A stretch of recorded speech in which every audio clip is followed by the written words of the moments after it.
ocurre que cuando yo pensé que Dios me estaba llamando para servirle, todas las cosas iban a ser fáciles. Y yo dije, cuando yo salgo, porque no es verdad, dice, wow, voy a servir a Dios y la gente que va a la iglesia es gente de Dios, amén. Deben ser buena gente, no deben ser problemáticos, no deben ser quejumbrosos, no deben ser carnales, no es verdad. Pero ocurre que después de pasar por la escuela bíblica y todo eso, nos damos cuenta que en la iglesia hay muchos problemas y a veces muchos feos, horribles problemas, y ministerio no es tan romántico como parece. Ministerio real es diferente, ¿sí? Ministerio real es diferente. Pero ministerio no solamente que es diferente, sino que ministerio involucra sufrimiento. Y esta mañana yo quiero contar dos historias. Hay algunas páginas de la iglesia sufriente. La una es de una señora de Sudán, en África. Su nombre es Mari. Dice, Mari tuvo la revelación que tenía que ir a una iglesia para encontrar la verdad. Encontró una iglesia que la aceptó, aunque fuera una chica musulmana. Estuvo con ellos 3 semanas y decidió volver a su casa para hablar a su familia de Jesús. Al principio su padre fue amable y le dijo que aceptaba su conversión. Pero un día comenzó a vomitar. Alguien, posiblemente de su círculo muy cercano, había intentado envenenarla. Desde entonces no cesaron las presiones y maltratos. En este momento Mari se encuentra desaparecida. Por favor, oren por su seguridad y para que pueda expresar su fe en libertad. Esta es una de las cientos y miles de historias de esta señorita llamada Mari. Pero también agarré otra historia de una señora de China. Dice, me llamo Hui Shang y vivo en China. Mi marido es granjero y nunca ha aceptado mi fe en Jesucristo. Cuando le dije que había aceptado a Cristo, me dio tal paliza que acabé en el hospital inconsciente. He quedado sorda de un oído desde entonces. Incluso mi madre se puso de su parte. Vino a verme y me dijo que la paliza había sido una muestra de amor. Luego me presionó para que renunciase a mi fe en Cristo. Mi marido sigue todavía amenazándome con matarme. Por favor, pidan a Dios por mí, que Dios me dé sabiduría en la relación con la familia y pueda permanecer firme en la fe. Dicen las estadísticas que en el año 2014 cerca de 150,000 personas en el mundo sufrieron algún tipo de persecución por el hecho de ser cristianos.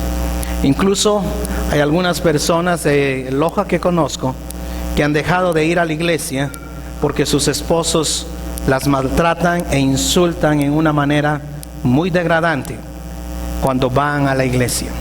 Dentro de esos 150,000 no solamente está el insulto y el abuso de esa forma, hay muerte. Hemos escuchado estos últimos días a ISIS, cómo ISIS trata de destruir cristianismo. La pregunta es entonces, ¿qué tiene que ver todo eso cuando nosotros hablamos del Evangelio? Y el pasaje que nos toca hoy es un pasaje que Pablo inicia y habla de sufrimiento. Colosenses capítulo 1, ¿sí? Verso 24. Ahora me alegro en medio de mis sufrimientos por ustedes, y voy completando en mí mismo, lo que falta de las aflicciones de Cristo, en favor de su cuerpo, que es la iglesia. De esta, es decir, de la iglesia, llegué a ser servidor según el plan que Dios me encomendó para ustedes, el dar cumplimiento a la palabra de Dios, anunciando el misterio que se ha mantenido oculto por siglos y generaciones, pero que ahora se ha manifestado a sus santos. A estos, a los santos, Dios se propuso dar a conocer cuál es la gloriosa riqueza de este misterio entre las naciones, que es Cristo en ustedes, la esperanza de gloria. La pregunta es en el verso 24, ¿Qué es esto que voy completando en mí mismo lo que falta de las aflicciones de Cristo? Y lo que quiero decir es, el sacrificio de Cristo es total. El sacrificio de Cristo no es que le falte algo para hacer el sacrificio perfecto. Lo que Cristo hizo en la cruz es suficiente para aplacar y satisfacer la ira de Dios totalmente, para que nosotros tengamos acceso a la presencia del Padre. El sacrificio de Cristo no necesita ninguna cosa que nosotros podamos hacer. Entonces, ¿qué es lo que Pablo está diciendo aquí? Y yo estaba buscando algunas explicaciones y me encantó una de John Piper, porque John Piper dice: tenemos que leer todo el contexto. Y cuando lee los siguientes versículos que hemos leído ahora hasta el 27, nos podemos dar cuenta de que Pablo está hablando acerca del misterio que ha sido revelado. ¿Cuál es ese misterio? Que Jesucristo ahora se ha manifestado completamente, que en Él nosotros somos completos, que Él es el sacrificio pleno. En el Antiguo Testamento ellos tenían que hacer cierto tipo de sacrificios confiando en la promesa de que Cristo va a venir un día. Pablo dice: ahora ya ese misterio nos ha sido revelado. Todos nosotros tenemos acceso a conocer el sacrificio de Cristo completamente. Y si lee de abajo para arriba, el verso 26 dice: anunciando. Es decir, Pablo está diciendo, cuando anunciamos ese misterio, cuando anunciamos el evangelio de Jesucristo a todas las naciones, va a haber elementos de sufrimiento al presentar a Cristo a las naciones. Piper dice, eso es lo que está diciendo Pablo ahí, en la forma de que esos sufrimientos, esas aflicciones es que vamos experimentando para presentar a Cristo al mundo. 150,000 personas el año anterior sufrieron algún tipo de persecución o sufrimiento por la causa de Cristo, de las cuales miles de ellas murieron. ¿Cuáles son esos sufrimientos? Pero Pablo también nos aclara y dice: me gozo en estos sufrimientos. Cuando usted lee el libro de los Hechos, capítulo 5, verso 41, así pues, dice, los apóstoles salieron del consejo, ¿sí? Es decir, después que fueron golpeados, ¿cómo sería? Con latigazos, salieron del consejo llenos de gozo por haber sido considerados dignos de sufrir afrentas a causa del nombre. Es decir, sufrimiento tiene una connotación diferente, ¿sí? Es decir, cuando ellos veían de que eran flagelados o acusados injustamente, decían: mi vida está siendo relevante. Personas están dando cuenta que yo no estoy yendo con la misma corriente. Incluso los apóstoles en Hechos capítulo 5 fueron flagelados y dice: se sintieron dignos de haber sufrido. Wow, es como, tengo el honor de haber sufrido por mi Jesús. ¿Sí? Esa es la idea. Jesús mismo dijo, Mateo capítulo 5, verso 10 al 12: dichosos los perseguidos por causa de la justicia, porque el reino de los cielos, ¿qué es? ¿Qué dice? Les pertenece. Verso 11: dichosos serán ustedes cuando por mi causa la gente los insulte, los persiga y levante contra ustedes toda clase de calumnias. Alégrense y llénense de júbilo, porque les espera una gran recompensa en el cielo. Así también persiguieron a los profetas que los precedieron a ustedes. Es decir, en la vida cristiana hay una expectativa de sufrimiento por la causa de Jesucristo. Cuando todo está muy bien, algo está mal. Porque debemos esperar que personas no piensen como nosotros, no actúen como nosotros, y hayan elementos de persecución o cosas así. Muchos de nuestras escuelas que han querido ser cristianas o enseñar un currículo cristiano, no pueden ahora enseñarlos porque hay un currículo que el gobierno establece, y mucho de ese currículo a veces no tiene muchas connotaciones cristianas. No nos damos cuenta porque no es algo abrazador totalmente, pero es algo en contra acerca del cristianismo, ¿sí? Debemos esperar. Ahora, hay sufrimiento también, pero hay sufrimiento que no es dado por la causa, de Cristo. Miren, primera de Pedro capítulo 4 verso 15. Y yo espero que ninguno sufra por estas cosas, porque son cosas del mal.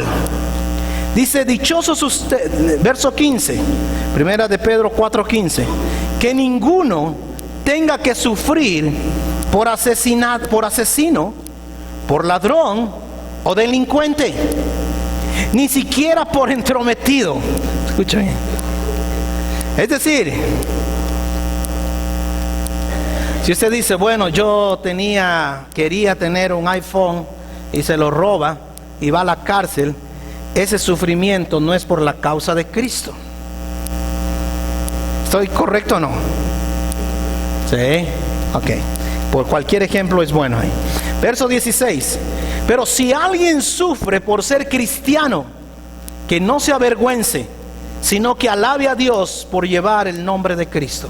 Sufrimiento, entonces aquí tiene una connotación diferente, pero hay sufrimiento también por nuestras decisiones erróneas.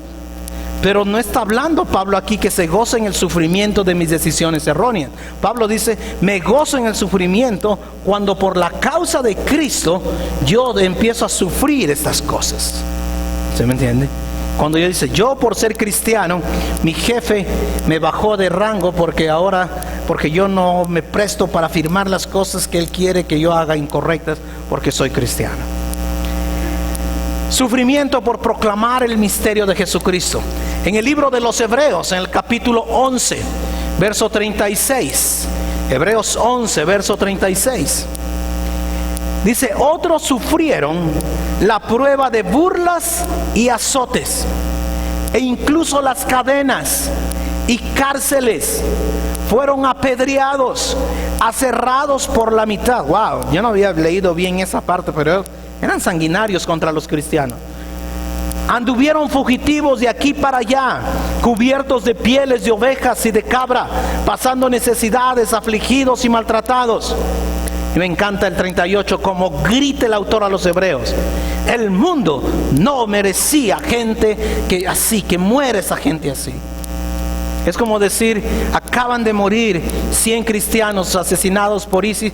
El mundo no merece que esos cristianos mueran de esa forma.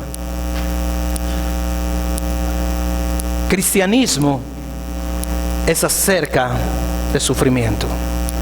Pablo dice, cuando predicamos el evangelio, vamos a experimentar sufrimiento. Es muy contrario casi al evangelio comercial que estamos teniendo hoy. Si usted quiere ser cristiano, venga a conocer a Cristo para que Dios le bendiga más. Si usted quiere ser cristiano, venga a conocer a Cristo para que el sueldo le suba más. Si usted es cristiano, si usted no es cristiano, venga a conocer a Cristo para que todo se solucione así. Pablo diría, si usted es cristiano, prepárese para cuando usted viva para la causa de Cristo, va a haber sufrimiento. Va a haber sufrimiento. ¿Cómo podemos entender sufrimiento? El gozo. Y Pablo dice, y en ese sufrimiento yo me gozo, porque va completando las aflicciones de Cristo, para que pueda revelar el misterio a aquellos que no lo conocen. Y el misterio, ¿quién es? Es Jesucristo. Y cuando llega ahí al siguiente, en el segundo punto, dice en el verso 28, a este Cristo, ese misterio de Cristo, ¿sí? A este Cristo, ¿qué hacemos? Proclamamos, aconsejando y enseñando con toda sabiduría a todos los seres humanos, para presentarlos a todos perfectos. ¿En quién? En Él, en Cristo. Proclamar, aconsejar, enseñar ¿a quién? A Cristo. La centralidad del evangelio de Jesucristo. Cristo vino y murió en la cruz por nuestros pecados. Ese es el evangelio. Mi respuesta es en arrepentimiento por la forma como yo me porto y mi pecaminosidad, y reconocer que Jesús es el único sacrificio perfecto en la cruz para llevarme a la presencia del Padre. Y dice, y cuando nosotros reconocemos este Cristo, proclamamos, aconsejamos y enseñamos con toda sabiduría. No hay fórmulas, Cuando Pablo está pensando en los colosenses habían muchas filosofías que tenían fórmulas. ¿Qué digo con fórmulas? Ok, si usted hace 3 niveles de este paso, usted puede entrar a un nivel más espiritual, que son los otros 3 niveles. Cuando pase esos 3 niveles, puede dejar eso y llegar al siguiente nivel, ¿sí? Una vez yo visité un templo allá en Estados Unidos muy precioso, lleno de todos los lujos, pero dijeron, hasta aquí nomás pueden llegar, como decir, los impíos, ¿no es verdad? De aquí para allá solo son los que ya son miembros de algunas cosas. Y dice, y en el siguiente nivel son los que tienen cierta ropa, ¿cómo sería? No, como la ropa interior, cierta forma. ¿Sí se da cuenta? Y la gente le gusta así cosas, y Pablo dice, escucha bien, con Cristo Él es lo único que tú necesitas. All you need es Jesús. Todo lo que tú necesitas es Jesús. Ellos están tratando de hacer fórmulas. Ahora en la iglesia, incluso muchos cristianos hemos creado fórmulas. Cuando yo recién me convertí, yo leí un libro que era de Paul Yongkin Cho y decía que él había ayunado 40 días. Y entonces yo decía, wow, si yo ayuno 40 días, a lo mejor puedo tener la iglesia de medio millón de personas. Lo que pasa es que con los años no me di cuenta que hay un desfalco de $10 millones de Yongkin Cho. Y entonces nos empezamos a poner fórmulas. Usted tiene que ayunar absolutamente, usted tiene que orar absolutamente, usted tiene que venir a la iglesia. Eso es correcto. Pero no podemos decirle, si usted ayuna 3 días, Dios va a hacer este milagro. Si usted ayuna 5 días, Dios va a hacer este otro milagro. Suena como la penitencia, ¿no es verdad? Solamente que usted va y dice, bueno, si cometiste pecado, entonces 10 Padres Nuestros, 20 Ave Marías. Ahora decimos, no, entonces con Dios todo lo que necesitas es Jesús. ¿Sí? Y dice, Él nos hace y nos presenta delante de Él. Y utiliza aquí la Nueva Versión Internacional la palabra perfectos, pero somos completos, somos maduros en Él. Es increíble cómo este versículo es tan poderoso para la comunidad cristiana. Porque en Él somos perfectos, en Él somos maduros, en Él no tenemos falta de nada. Lo que quiero decir es esto. Si yo quiero vivir una vida con alguien en un amor cristiano, Cristo, el Evangelio es el que está en el centro para poder vivir. Cuando yo quito a Cristo del centro, solo puedo ver mi carnalidad y la carnalidad del otro. Cristo es el que me hace ver que yo soy pecador. Entonces, en vez de acusar a mi hermano o a mi hermana de que no hace estas cosas como yo quiero, lo único que hago cuando pongo a Cristo es reconocer, tú, Leo, eres pecador. 1 Timoteo 1, 15 y 16, de los cuales yo soy el primero. Y es lo que está diciendo, porque en Él es que soy perfecto. Sin Él soy horrible. Sin Él todos somos horribles, pero en Él nosotros podemos aceptarnos. John estaba contándome una historia de una iglesia ya de Australia. Dice que estaban poniendo las canciones así como aquí, pero de repente una de las canciones tenía un montón de faltas de ortografía, ¿sí? Y entonces, así como a veces pasa aquí, ¿no? Yo la otra vez vi aquí, había un error horrible. Pusieron, en vez de, dijeron prepárate, escuchen, y pusieron prepara y aparte T con mayúscula. No sé si se dieron cuenta en una de esas. Era como prepara, pero no es prepárate. ¿Sí me entiende la diferencia? Para algunos todavía no la agarran, pero T.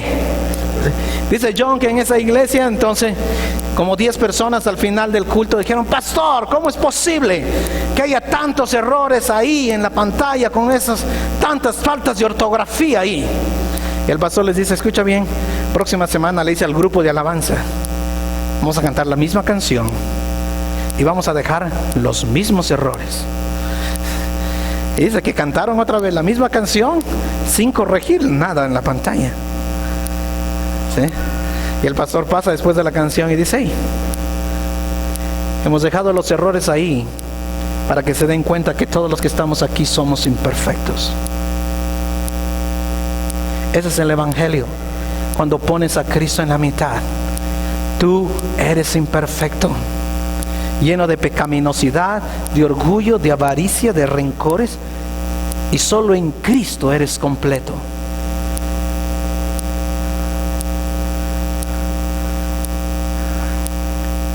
Cuando tienes la relación con tu cónyuge y Cristo no está en la mitad, tu cónyuge es horrible. ¿Sabes por qué es horrible? Porque al quitar a Cristo tú tratas de ser mejor, ¿no es verdad?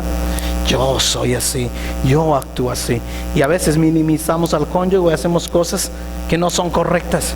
Pero cuando pones a Cristo, Cristo dice: hey, tú ni siquiera estás escribiendo bien. Tú eres tan imperfecto, tan lleno de carnalidad y tantas cosas de pecaminosidad, que lo único que puedes hacer es: Dios, ayúdame a amar a mi cónyuge que es tan imperfecto y tan pecador como yo. ¿Estoy comunicando el evangelio o no? En Cristo, en Él somos completos. Sin Cristo somos un desastre. Por lo tanto, a veces nos preocupamos tanto, ¿no es cierto? Estamos aquí luchando con todos los equipos, si suena más la batería, si suena más esto, si canta más ok, y todo eso. Pero llega un momento en que tienes que darte gracia, ¿sí? Porque en Él somos imperfectos. En Él somos perfectos, sin Él somos imperfectos. Pero en la gracia de Dios podemos aceptarnos unos a otros.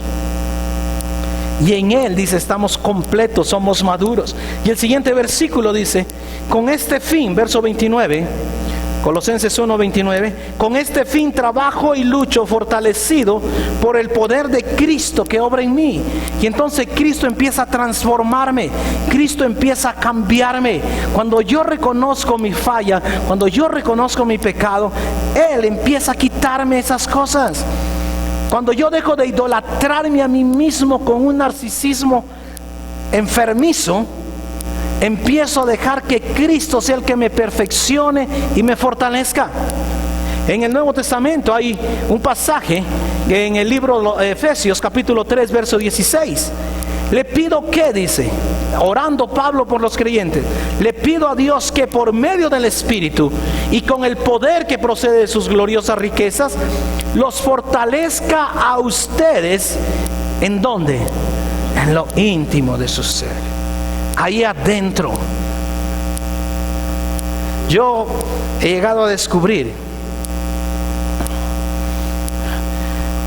cuando alguien hace algo que a mí me incomoda, el problema no es de la persona que lo hace.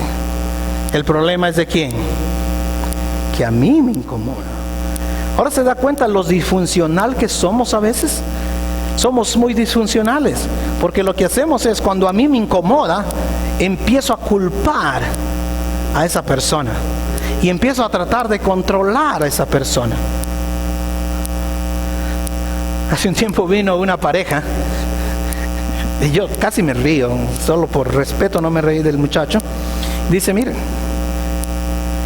si ella solamente hiciera lo que yo quiero que haga, no tendríamos problemas. Y yo le dije: dame la lista de las cosas que tú quieres que ella haga. Y empezó: que se siente así, que se peine así, que se pare así, que hable así. Y yo, después de un ratito, espera. ¿Tú estás tan narcisista? Si te molesta cómo se peina, si te molesta cómo habla, si te molesta cómo se viste, si te molesta cómo actúa, el problema no es ella. El problema es ¿quién? Soy yo. ¿Sí te das cuenta? Pero entonces, ¿cómo fortalezco ese hombre interior, ese ser interior? La primera es cuando reconozco: ¿por qué me molesta esto? ¿Por qué me incomoda tanto que mi cónyuge haga esto o lo otro? Pregúntate eso. ¿Por qué me incomoda tanto que el pastor diga estas cosas o haga estas cosas así?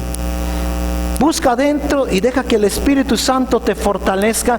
Y déjame decirte, y el Espíritu Santo te va a mostrar un montón de cosas feas adentro que tú tienes, ¿sí? Que tú tienes. El problema es que no queremos trabajar ahí. Nos han enseñado lo mismo que ese joven, ¿no es verdad? Que si ella cambiara todo eso, él sería feliz. Es imposible. Es imposible. Porque cuando dejas que el ser interior empiece a cambiarte, ¿sí? ¿quién te va a dar satisfacción y alegría? Jesús, el Espíritu Santo que mora en ti. Y entonces eres fortalecido en Él. ¿Sí?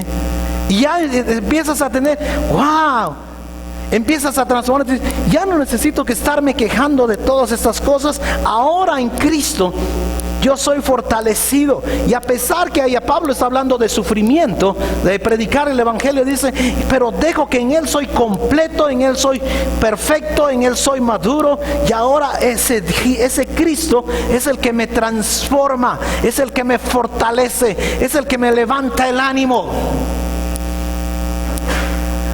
El problema es que estamos muy equivocados. Queremos que todo el mundo cambie, pero nosotros no cambiar. Y no dejamos que Cristo nos cambie. Y a veces nos volvemos los policías de todo el mundo. Pastor, yo vi a fulano de tal que salía de tal lugar. Oh, pastor, yo vi a tal persona que hizo así. Sí, ¿por qué no preocupas de cambiar a ti mismo? ¿Por qué no haces que tu corazón empiece a ser fortalecido y empiece a ser transformado? Capítulo 2, y empieza ahí. Quiero que sepa que la gran lucha que sostengo por el bien de ustedes y de los que están en la Odisea y de tantos que me conocen personalmente. Pablo dice, yo estoy luchando porque ustedes necesitan enfocarse en Jesucristo. Y no solo ustedes, la otra iglesia vecina de ese pueblo llamado la Odisea también. Verso 2, quiero que lo sepan para que cobren ánimo, permanezcan unidos por amor. Es decir, a pesar que está en sufrimiento, pero si sabe que Jesucristo es el centro, la consecuencia de eso, ¿qué es? Cobra ánimo y estate unido, porque ahora en Cristo podemos tener compañerismo, servicio, y sufrimiento no es ajeno. Esas son las consecuencias de eso. Tener ánimo y nosotros ser fortalecidos, unidad. Dice esa unidad en el verso 2, para que permanezcan unidos por amor y tengan toda la riqueza que proviene de la convicción y del entendimiento. Así conocerán el misterio de Dios. Es decir, ¿a quién? ¿Sabe por qué? Porque estos filósofos de ahí ese tiempo decían, escucha bien, si haces tú los primeros 3 pasos y entras al siguiente nivel, hay otros secretos que vas a aprender. Y cuando pasas de ese nivel al siguiente, hay otros secretos escondidos. Y Pablo está diciendo, si tú puedes tener ánimo y unidad y amor en Cristo Jesús, Él tiene escondidos todos los secretos. Todo lo que tú necesitas es Jesús. Hay muchos que les gusta el yoga, a mí no me gusta porque detrás del yoga hay toda una filosofía de meditación trascendental y de salir ahí. Lo que está diciendo Pablo aquí es, todo lo que tú necesitas es Jesús. El otro día estaba leyendo ahí en el Facebook, alguien que va a la iglesia, hay algunos de la iglesia que le sale como que ven el horóscopo. Yo digo, tú no necesitas el horóscopo, tú necesitas ¿a quién? A Jesús. Y estaba viendo, que los chakras, yo nunca había entendido, yo pensé que eran los chakras. Dije, ¿cómo va a hablar de los chakras si son de Quito, no es cierto? Pero ha sido los chakras, ¿sí? Y yo dije, ¿qué son los chakras? Y alguien me explicó. Déjame decirte, en Cristo Jesús tú no necesitas ni chakras, ni nada, ni horóscopo, porque todo lo que tú necesitas es ¿quién? Jesús. No hay secretos escondidos, Él es todo. Y Pablo les dice a los colosenses, déjense de esas fórmulas, aparten de esas cosas y vivan a Cristo, el Evangelio en el centro, y ámense unos a otros y van a tener victoria. ¿Por qué andamos metidos en todo ese montón de fórmulas? Y cuando llega aquí, el verso 4, en 3, ¿en quién están escondidos qué? Todos los tesoros de la sabiduría. ¿En quién? En Cristo. En Cristo. Y hay gente que le gusta esos pasitos y ahora ya soy en el otro. Parece que juegan el Crush, ¿cómo se llama? Candy Crush, ¿no es cierto? El siguiente nivel. No hay tal. Con Cristo tú te metes y todo lo que necesitas es Jesús. Les digo esto, dice. ¿Para qué? Para que nadie los engañe con argumentos capciosos. Estoy en el verso 4, Pablo Gabriel. ¿Sí? Colosenses 2:4, ¿sí? Dice que nadie los engañe con argumentos capciosos, ¿no es verdad? Como que suena que esos argumentos de los colosenses eran, si tú haces esto, Los mexicanos dicen, si tú haces una manda, dicen los mexicanos aquí, es una promesa, ¿no es verdad? Si tú haces estos que parecen buenos, ¿sí? Dice Pablo, hey, todo lo que tú necesitas es Jesús. Él lo es todo. Él lo es todo. Hay un sincretismo en la iglesia que a veces no estamos pensando cuál es Cristo. Y uno de los propósitos de este libro que estamos estudiando es la supremacía total de Cristo. El cristiano no tiene que depender de supersticiones, el cristiano no tiene que depender de que pasa el gato negro como veíamos al inicio. Todo lo que tú necesitas es Jesús. De que me levanté con el pie izquierdo, ¿no es cierto? Y que ay, me va a ir todo mal hoy día, ¿no es cierto? Y alguien le dice, mira, si tomas esa mala decisión te va a ir mal. No me eches la sal, ¿sí has escuchado eso? No me eches. En Cristo usted tiene todo el poder. No hay sal. Cuando pase debajo de la escalera, asegúrese que no se resbale, pero pase nomás, ¿sí me entiende? ¿Sí se dan cuenta? Cuidado con estos argumentos capciosos, ¿sí? Que nos pueden afectar y hacer de ver vista. Cristo lo es todo, ¿sí? Verso 5. Y aunque estoy físicamente ausente, los acompaño en espíritu, y me alegro al ver su buen orden y la firmeza de su fe en Cristo. Pablo no fundó Colosas, la iglesia de Colosas, pero dice, yo no los conozco, pero me alegra.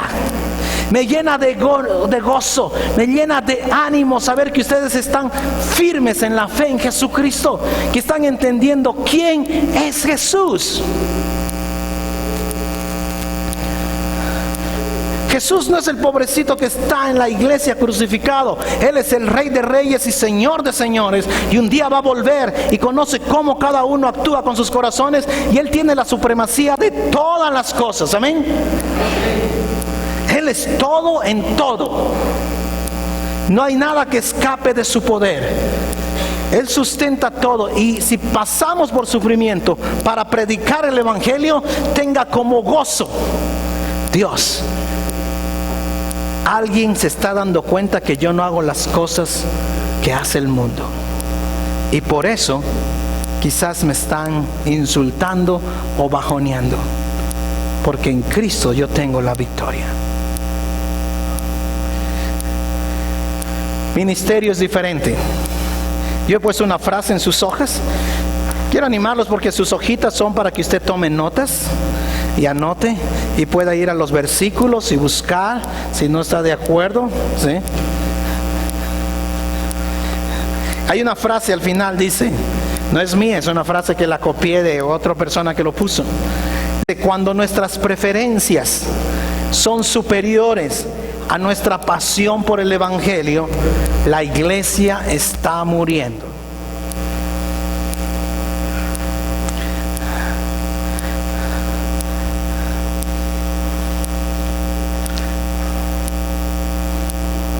El día que pensemos que los estilos de música, el día que pensemos que la hora del culto, el día que pensemos todo este montón de cosas superficiales de preferencias es más fuerte que la pasión de predicar a Jesucristo completamente, empezamos a morir.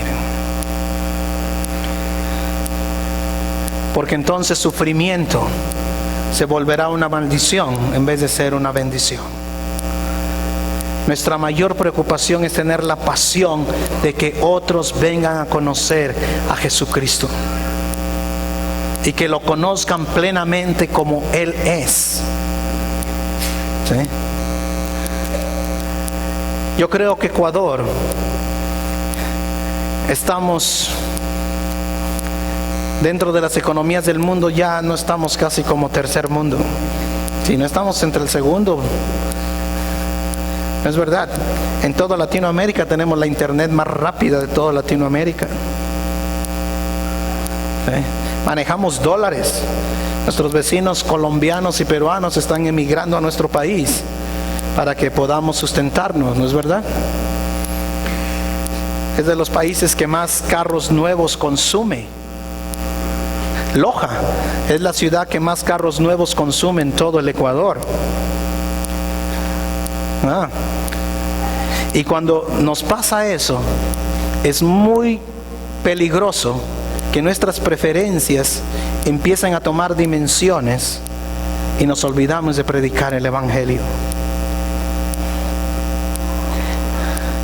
El día de ayer, ahí en Cochapata, después de haber almorzado, que los hermanos prepararon un muy rico almuerzo, los jóvenes de aquí habían llevado sándwiches, ¿sí?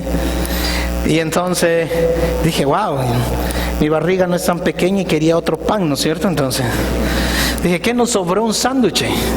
Entonces, pastor, aquí hay 3, algo así, o 2 había. Entonces agarré uno. Dice, pero esos ya solo son de mayonesa. Habían puesto los primeros. ¿No es cierto? A veces pasa eso. El primero que comen le sirven changa, pierna, pechuga y todo, ¿no es cierto? El último, culera, patas y pescuezo, ¿no es cierto? Pero este sándwich ya no tenía ni jamón, ya no tenía queso. Solo tenía mayonesa y jamón. Entonces cuando ya al pastor le tocó solo uno de jamón con mayonesa, ¿no es cierto? Y entonces yo dije, no quería mucho, entonces dije, ¿quién quiere la mitad? Y un joven dijo, yo quiero la mitad. Y quedó un pedacito así. Y entonces, cuando lo iba a comer me acordé de Cuba. Y yo recuerdo que una vez cuando fui a Cuba, llevamos los jóvenes a la playa. Y esos jóvenes están más saludables que nosotros porque no tienen mucha basura que comer, ¿no es cierto? Entonces agarraron bananas, ¿sí? Y agarraron piñas y todo. Y esa era la comida. Pero el lujo para ellos era el pan. Y era un pan de este porte, así de la mitad del pancito que me iba a comer ayer, de este porte, de sema. Y como no tienen nada que ponerle adentro, ellos lo abrieron y agarraron la botella de aceite y le ponían aceite. Y yo me puse a pensar, wow. Les digo a los jóvenes ayer, creo que en Ecuador estamos más discutiendo de la abundancia que de la necesidad. Y el peligro es, con la abundancia, nuestras preferencias tienen la tendencia de ser superiores a la pasión por el Evangelio.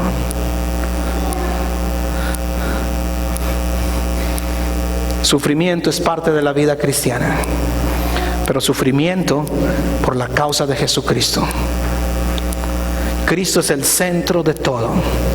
No hay nada que escape de Él. En su muerte en la cruz es total y completa. Y nosotros debemos responder en ánimo y en unidad y en amor. Yo espero que esta mañana, no sé cuál es su problema por el que está aquí, pero si no conoce a Jesucristo puede decir: Jesús, yo me arrepiento de mis pecados y te invito a mi corazón. Y cualquier problema que tenga puede decir: Jesús, tú tienes la suficiencia. Por eso Pablo dice en Filipenses 1:21, porque para mí el morir es Cristo y el vivir es ganancia, porque Cristo es todo. All you need is Jesús. Padre, esta mañana venimos para reconocer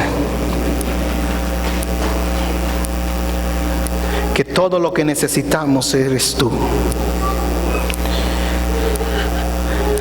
Venimos para reconocer que tú eres el dador de la vida, para reconocer que tú eres el que está en control de todas las cosas. Venimos incluso para pedirte perdón, porque a veces hemos visto sufrimiento como maldición, en vez de ver que es parte de la vida cristiana. Y cuando sufrimos por tu causa, es el privilegio de sufrir por ti. Oramos por estas miles de personas que hoy mismo están sufriendo en el mundo, muchos de ellos perdiendo su vida.